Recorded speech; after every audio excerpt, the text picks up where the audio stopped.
Hello, and thanks for clicking the link. I invite you to stay and watch a short video. My name is James Hathorn. I work with the U.S. Army Corps of Engineers Mobile District. I work with a team of others to manage reservoirs within Mobile District. We have developed a tabletop demonstration of the ACF system as the Apalachicola-Chattahoochee-Flint River basin. We, the Corps of Engineers, operate 4 storage reservoirs within the basin. This tabletop demonstration will show the interaction of the drainage area and the storage of those 4 reservoirs. The 4 containers that we have on this table that are filled with water represent the 4 federal storage projects that we have on the Chattahoochee River. The most upstream is Lake Lanier. The next project downstream of Lake Lanier is West Point. The next project downstream of West Point is Walter F. George. And the most downstream project is Jim Woodruff Dam. It's formed at the confluence of the Chattahoochee River and the Flint River. The Apalachicola River starts downstream of the Jim Woodruff Dam. Most upstream is Lake Lanier. Downstream is West Point. Downstream of West Point is Walter F. George.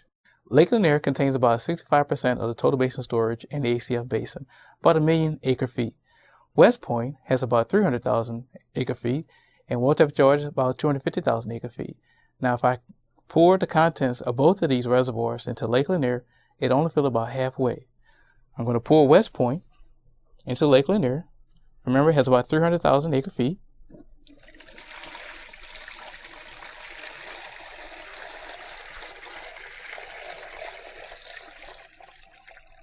I'm going to do the same with Walter F. George, about 250,000 acre-feet from its reservoir.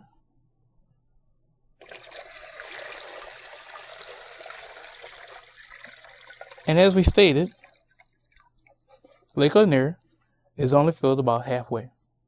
The smaller container in front of Lake Lanier represents the drainage area. The contributed drainage area to Lake Lanier is about 1,000 square miles. So each container is about 1,000 square miles.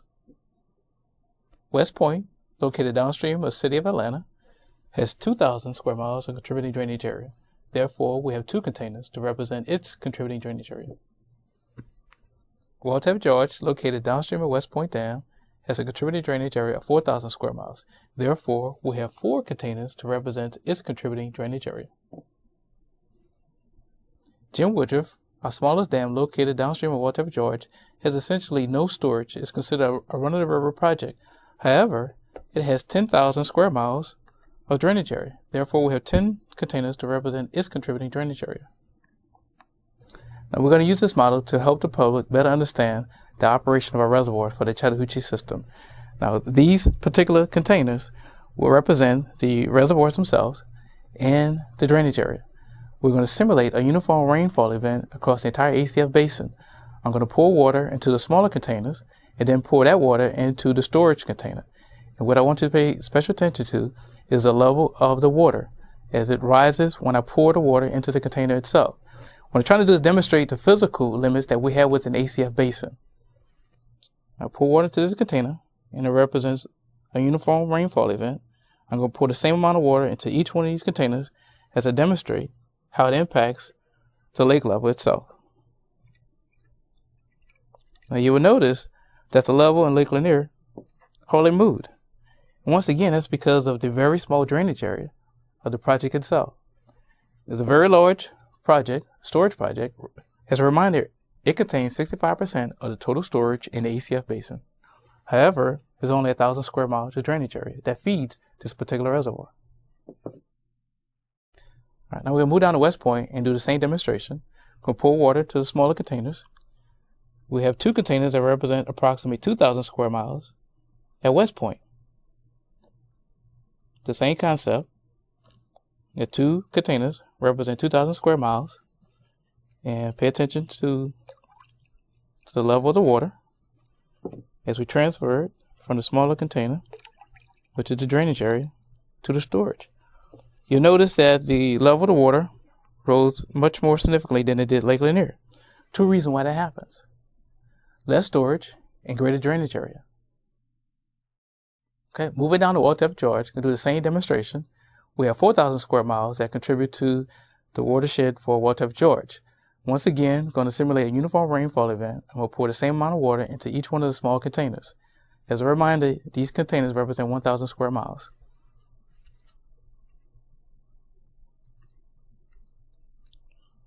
As before, I want you to pay attention to the water level of Waltep Gorge as I transfer the water from the smaller containers to the lake itself.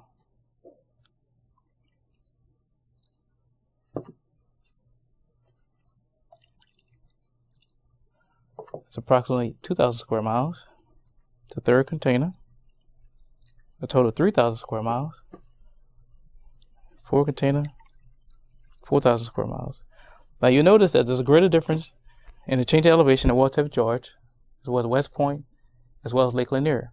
Once again, the two reasons are great amount of drainage area and smaller storage. Moving downstream to Jim Woodruff, our most downstream project, we have 10 containers that represent 10,000 square miles. 8 of those containers have already been pre-filled with water. What I'm going to do now is fill the remaining 2 containers with water. Once again, a uniform rainfall event over the entire ACF basin. Now, 8 of the containers represent the Flint River that are coming into Jim Woodruff project. The other 2 containers represent the Chattahoochee portion of the basin between Waltep Gorge and Jim Woodruff. I'm going to do the same type of demonstration. I'm going to pour the water from the contributing drainage area into the reservoir itself. Once again, pay attention to the level of the water as it rises from the contributing drainage area. It's approximately 1,000 square miles, 2,000 square miles, and 3,000 square miles. Now, if I continue to pour this into Jim Woodruff, the project will overflow. And so what happens is Jim Woodruff is a run-of-river project. We can contain all of the water that contributes from the 10,000 square miles of drainage area. So Jim Woodruff is essentially a run-of-river project. The demonstration we just went through highlights the physical limitation that we have within the system. You saw how the 10,000 square miles contribute to Jim Woodruff, and that the fact that our particular reservoir cannot store the contribution from the 10,000 square miles. It'd be nice if we had the 10,000 square miles above Lake Lanier. However, Mother Nature has limited us to 1,000 square miles that contribute to Lake Lanier. And what happens is very difficult to refill Lake Lanier due to the limited drainage area above the project itself. So operationally, what we do, we release water from the lower 2 projects, Waltep Gorge and West Point, first, because our ability to refill West Point and Waltep Gorge is greater than it is at Lake Lanier. Another point I'd like to discuss is the minimum flow requirement below Lake Lanier. There's a misconception that the 750 flow requirement is immediately downstream of the project itself.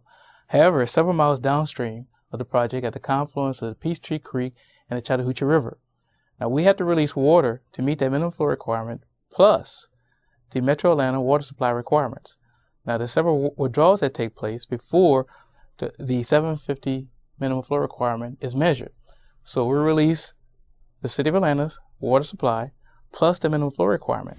Currently, the Corps of Engineers must release a significant amount of water each week from Buford Dam just to meet the Metro Atlanta water needs. The releases have ranged from 1,000 to 1,500 cubic feet per second. This is because approximately 70% of Metro Atlanta's water is withdrawn downstream of Lake Lanier. Plus, after all of their gross withdrawals are made, the Corps must ensure that there remains 750 cubic feet per second, or 485 million gallons per day in the Chattahoochee River to meet state water quality standards. The 750 cubic feet per second flow target is located immediately upstream where the Chattahoochee River meets Peachtree Creek. More than 30 years ago, the state determined that a flow of 750 cubic feet per second would be required for the assimilation of return flows or treated wastewater to the river. The water is withdrawn from the Chattahoochee River between Buford Dam and the confluence with Peachtree Creek. 4 major withdrawals occur from this segment of the Chattahoochee River, 2 upstream of Morgan Falls Dam and 2 downstream of the dam.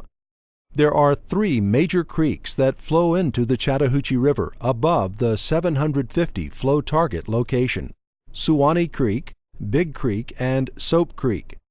The estimated flow contribution from the three creeks is accounted for before releases are made from Buford Dam.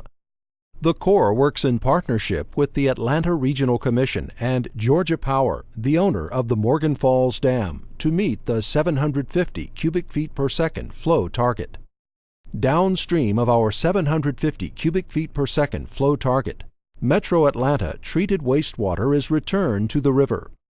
If the inflows to Lake Lanier are less than the required release to meet the Metro Atlanta water needs, the lake level will fall. Since January of 2008, Buford releases have been only to meet the Metro Atlanta water supply and water quality requirements. As you have seen, we have demonstrated the physical limits of the storage and drainage area within the ACF Basin. We have also discussed the operation of Buford Dam to meet the downstream minimum flow requirements at Peachtree Creek. We hope this presentation has been informative and you have a better understanding of the reservoir operation for the Apalachicola-Chattahoochee-Flint River Basin. I'm James Hathorn. Thanks again for taking time to view the presentation and have a great day.